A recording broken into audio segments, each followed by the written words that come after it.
Alhamdulillahilladzi hadana lihada wa ma kunna linahtadiya laula an hadanallah. Asyhadu an la ilaha illallah wahdahu la syarikalah wa asyhadu anna Muhammadan abduhu wa rasuluh. Allahumma sholli ala nabiyyina Muhammadin wa ala alihi wa ashabihi wa man tabi'ahum bi ihsan ila yaumiddin. Amma ba'd. Faya ibadallah, usikum wa nafsi bitaqwallah, faqad fazal muttaqun. Qala ta'ala, ya ayyuhalladzina amanu taqullah haqqa tuqatih wa la tamutunna illa wa antum muslimun. Jamaah Jum'ah rahimakumullah. Puji syukur mugi tansah kunjuk dumateng Allah Ta'ala ingkang tansah paring rahmat taufik sarta hidayah dumateng kula lan panjenengan. Satemah wonten siang ingkang minulya punika kula lan panjenengan saged pinanggih ing majelis salat Jum'ah kanthi kebaing kawilujengan.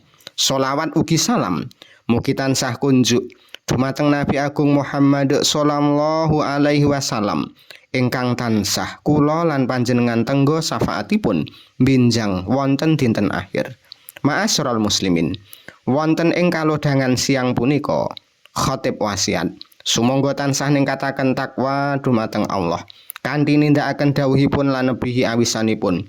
Mugi kanthi takwa Allah tansah paring kamulyan panggesangan fid dunya wal akhirah, amin.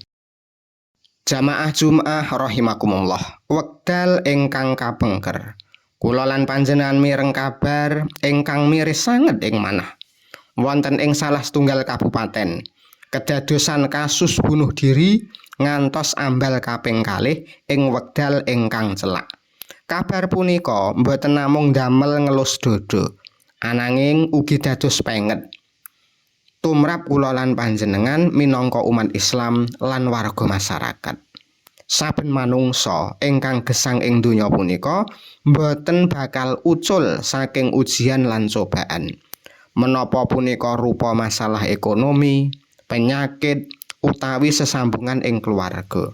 Nanging Islam sampun paring piwucal bilih ujian punika pinangka sarana kagem ngiyataken iman, boten malah dados sarana bunuh diri. Allah Subhanahu wa taala sampun ngendika ing Al-Qur'an,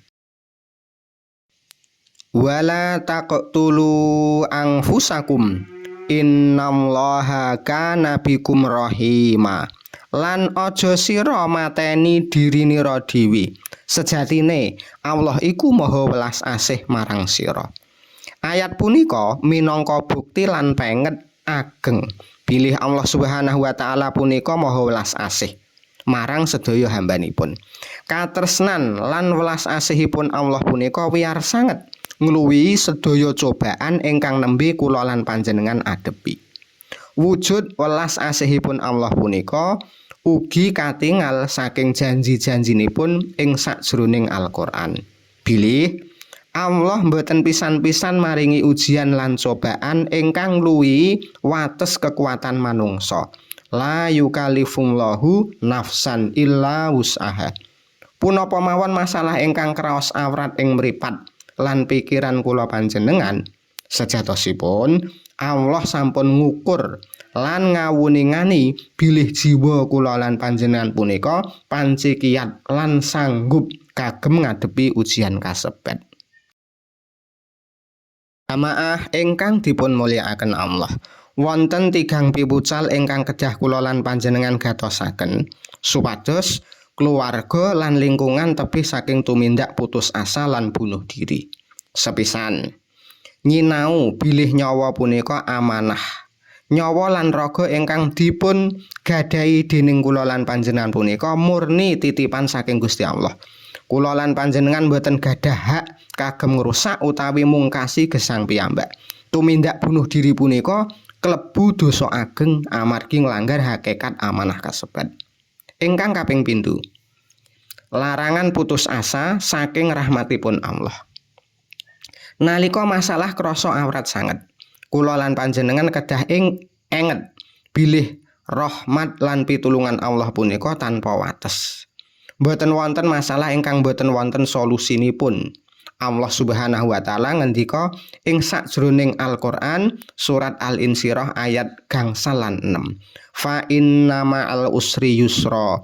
Inna ma'al usri yusra.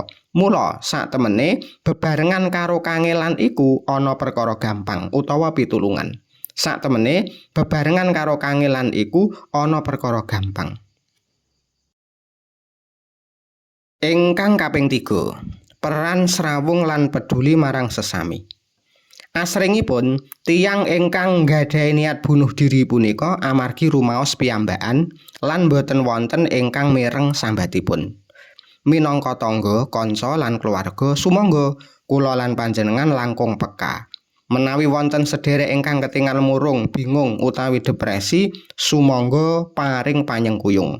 Dipun mirengaken sambatipun lan dipun ajak nyaket dhateng Allah Ta'ala. Jamaah ingkang minulya, pungkasaning atur, sumangga kula lan panjenengan tansah nyaketaken diri ing ngarsanipun Allah Ta'ala, sarta nanamaken keyakinan ingkang kukuh ing sakjroning manah bilih mboten wonten setunggal ujian ingkang dipun paringaken tanpa wonten jalan keluar utawi solusinipun. Menawi beban ing pundak kraos awrat sanget lan pikiran kraos buntu, ampun pisan-pisan milih margi ingkang dipun murkahi Allah. Nanging gelar sajadah lan pasrahaken sedaya muatan jiwa raga ing ngarsanipun Allah Ta'ala. Wonten ing saben sujud lan donga kedah wonten pengajeng-ajeng bilih Allah mesti paring margi lan paring kabul sedaya panyuwunan lan tangis kula lan panjenengan. Mugi-mugi keluarga sarta masyarakat kula lan panjenengan sedaya tansah pinaringan kiyating iman, katentreman jiwa lan dipun tepihaken saking raos putus asa nalika ngadepi mawarni-warni ujian gesang. Mugi Allah Subhanahu wa taala tansah njaga lan nuntun jangkah kula lan panjenengan wonten ing margi ingkang dipun ridhoi. Amin ya rabbal alamin. Barakallahu li wa lakum fi kitabihil azim wa nafa'ani wa iyyakum bima fihi minal ayati wa dzikril hakim. Aqulu qouli hadza wastaghfirullah li wa lakum wa lisairil mu'minin innahu huwas samiul alim.